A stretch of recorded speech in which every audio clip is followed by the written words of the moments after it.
Cerita dimulai dengan memperlihatkan dua pemuda yang sedang asyik bermain ski di tengah laut. Namun saat sedang beraksi, tiba-tiba sebuah pusaran air muncul dan menelan mereka berdua.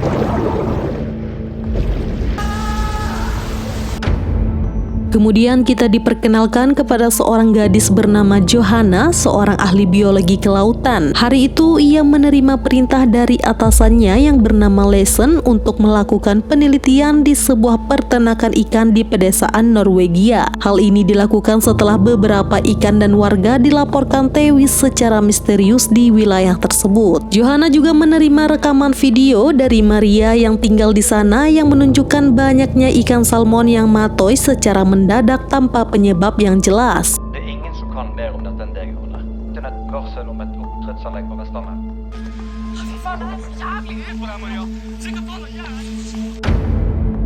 Di sisi lain, seorang pria bernama Justin tengah mengantar pebisnis ikan salmon asal Jepang menuju tambak perikanannya. Sesampainya di sana, Justin memperkenalkan teknisinya yang bernama Georgie. Ia kemudian memamerkan teknologi canggih bernama Sonic Lace, sebuah pagar bawah air yang menggunakan gelombang suara atau frekuensi. Teknologi ini dirancang untuk menjaga ribuan ikan agar tetap berada di area peternakan tanpa memerlukan jaring fisik, sehingga lebih ramah lingkungan dan mencegah ikan peliharaan keluar ke laut lepas. Selain Georgie, Justin juga memperkenalkan manajer penting di tambak tersebut yang bernama Jack, seorang insinyur di bidang perikanan. Everyday life.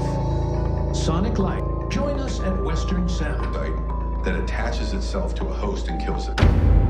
Setibanya Johanna di lokasi, ia disambut hangat oleh Justin dan istrinya yaitu Henry yang bekerja sebagai polisi di sana. Ia juga disambut oleh anak mereka yang bernama Maria yang ternyata adalah orang yang mengirimkan rekaman video di awal cerita. Tak butuh waktu lama, Johanna segera memulai penelitiannya di tempat tersebut didampingi oleh Henry. Sementara itu, Georgie dan Jack mulai mengoperasikan teknologi Sonic Lace di tambak salmon tersebut. Namun di tengah prosesnya mereka mulai mengalami gangguan teknis yang mencurigakan. Sesampainya di tambak ikan, Johanna bertemu dengan Jack dan menjelaskan bahwa ia ditugaskan untuk melakukan penelitian terhadap ikan-ikan di sana dalam beberapa waktu ke depan. Setelah pertemuan itu, Georgie mengantarkan Johanna menuju tempat peristirahatan yang telah disediakan.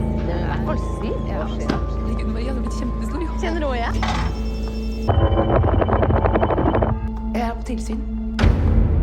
Keesokan harinya, Johanna segera memulai penelitiannya dengan bantuan Jack. Namun di tengah proses tersebut, sesuatu yang tak terduga tiba-tiba muncul ke permukaan, tetapi mereka tidak menyadarinya.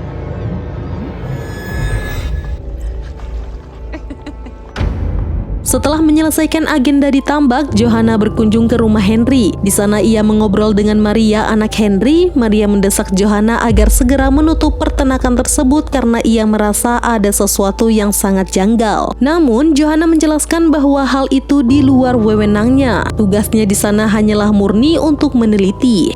Jeg skriver rapporter og loggfører og sånn, men det er så mye. Ja, dere får være korrupt hele gjengen. Sånn det her.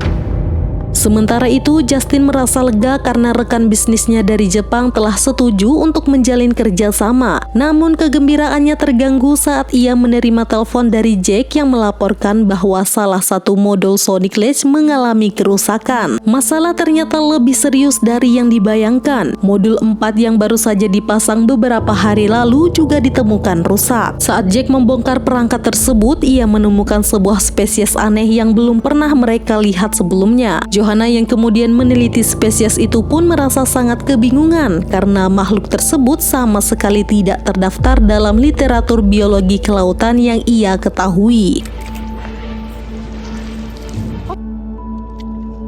Den er helt ny art, da. Men da må jo verten være enorm. Tak lama kemudian, alarm peringatan di peternakan ikan berbunyi nyaring. Radar menunjukkan adanya seekor predator yang masuk ke dalam area tambak. Merasa ada yang tidak beres, Johanna pun nekat menyelam ke dalam air untuk mencari tahu apa yang sebenarnya sedang terjadi di dalam tambak tersebut. Namun, bukannya menemukan predator pemangsa, Johanna justru menemukan mayat pemuda yang bermain ski di awal cerita.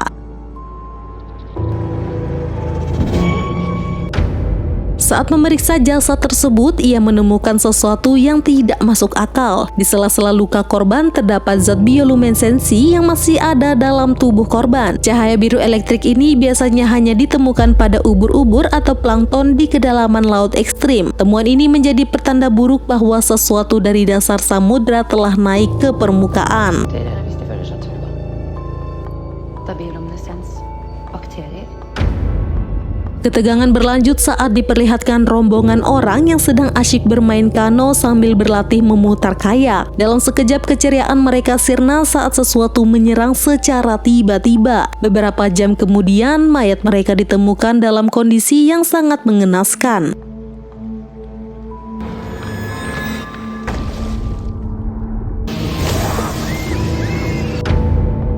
Sadar akan bahaya yang mengintai, Johanna segera memperingatkan Jack bahwa tempat mereka sudah tidak aman. Ia menduga ada yang tidak beres dengan teknologi Sonic Ledge mereka. Mendengar hal itu, Jack bergegas menghubungi atasannya Justin untuk menanyakan mengapa teknologi tersebut dimatikan tanpa pemberitahuan. Justin berdalih bahwa ia membutuhkan kondisi salmon yang bersih agar rekan bisnisnya tetap tertarik menjalin kerjasama demi keuntungan besar mereka. Johanna kemudian menjelaskan kepada Jack dan Georgie bahwa ia menemukan parasit berbahaya pada ikan salmon mereka yang diduga muncul akibat penggunaan teknologi Sonic Ledge. Mengetahui fakta tersebut, Jack bersikeras untuk mematikan teknologi itu, namun Georgie melarangnya. Bortsett fra at det der er tatt opp 1300 meter herfra. Hvis det vi fant var en parasitt, forstår dere? Det er ikke bare laksen dere avløser. Bahkan setelah Justin datang, ia juga menolak untuk menonaktifkan Sonic Ledge. Di sisi lain, Maria dan dua teman laki-lakinya mencoba menyelidiki peternakan salmon tersebut secara diam-diam. Naas ketika salah satu temannya masuk ke area kandang, modul 3 Sonic Ledge tiba-tiba nonaktif. Di saat yang bersamaan, teman Maria tersebut tenggelam dan tewas secara mengenaskan, diikuti dengan matinya sejumlah ikan salmon secara misterius.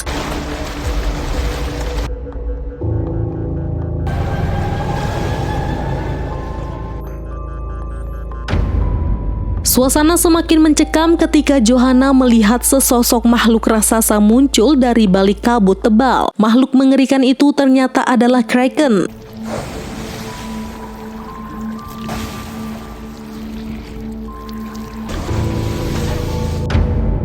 Setelah Johanna berhasil menyelamatkan diri dari serangan awal, ia menyadari bahwa parasit-parasit mulai merayap naik ke tambak dan masuk ke dalam ruangan melalui lubang ventilasi. Dalam kekacauan itu, Kraken tersebut berhasil menangkap Maria.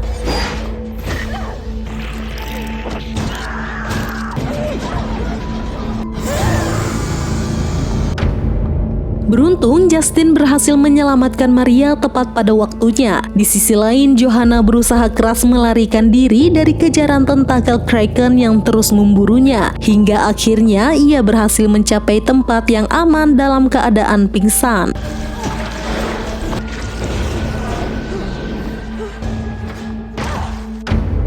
Sementara itu, Georgie menemukan jasad teman Maria yang tewas mengenaskan akibat serangan parasit. Karena didorong rasa penasaran, ia mencoba membalikan tubuh makhluk tersebut. Namun tindakan ceroboh itu justru membawa petaka bagi dirinya. Saat Johanna tersadar dari pingsannya, ia mendapati tentakel Kraken kembali mencoba merenggut nyawanya. Dengan sigap, ia berusaha mengalihkan perhatian makhluk itu sehingga ia dan Jack akhirnya bisa meloloskan diri dari sana.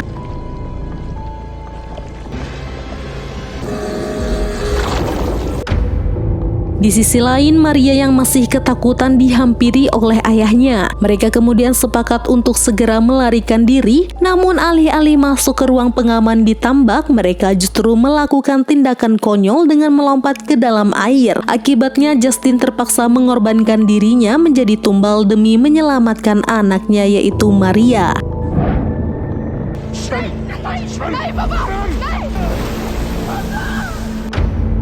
Setelah menyadari bahwa frekuensi dari teknologi Sony Ledge merupakan pemicu agresivitas dan munculnya sang Kraken, Johanna bertindak cepat untuk merusaknya. Begitu perangkat itu hancur, Kraken yang semula beringat seketika terdiam dan kehilangan gairah tempurnya. Johanna kemudian bergegas menyelamatkan Maria yang sudah tidak sadarkan diri.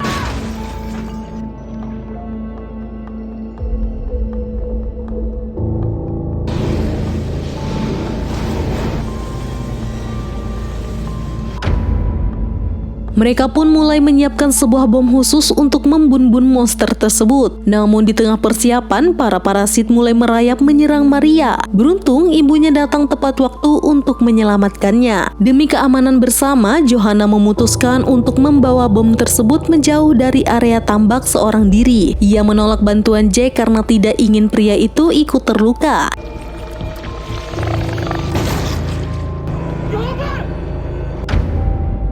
Setelah memastikan posisinya cukup jauh, Johanna mengaktifkan perangkat tersebut untuk memancing kedatangan sang Kraken. Dan benar saja, beberapa saat kemudian Kraken muncul dan langsung menyeret Johanna hingga ke dasar laut. Di kegelapan itu, Johanna berhadapan langsung dengan sosok yang mengerikan, yaitu sang monster. Namun tiba-tiba bom tersebut meledak dan memancarkan gelombang elektromagnetik dahsyat yang memaksa Kraken melepaskan cengkeramannya dan kembali ke dasar bumi. Sayangnya, saat berusaha kembali ke permukaan, Johanna mulai kehilangan kesadaran karena kehabisan oksigen.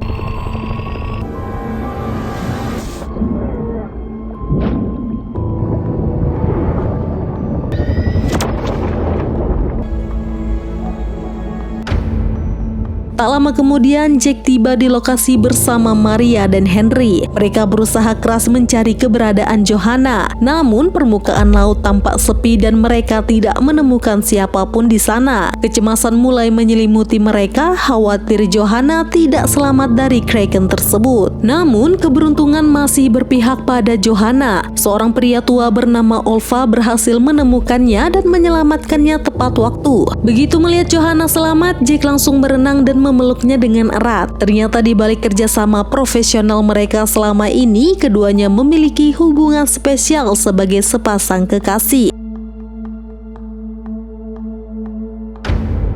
1 tahun setelah berlalu sejak kejadian mengerikan di tambak salmon tersebut, pengalaman itu rupanya meninggalkan kesan mendalam bagi Maria. Kini ia bertekad untuk menjadi penjelajah lautan mengikuti jejak keberanian yang telah ditunjukkan oleh Johanna. Dan film pun berakhir.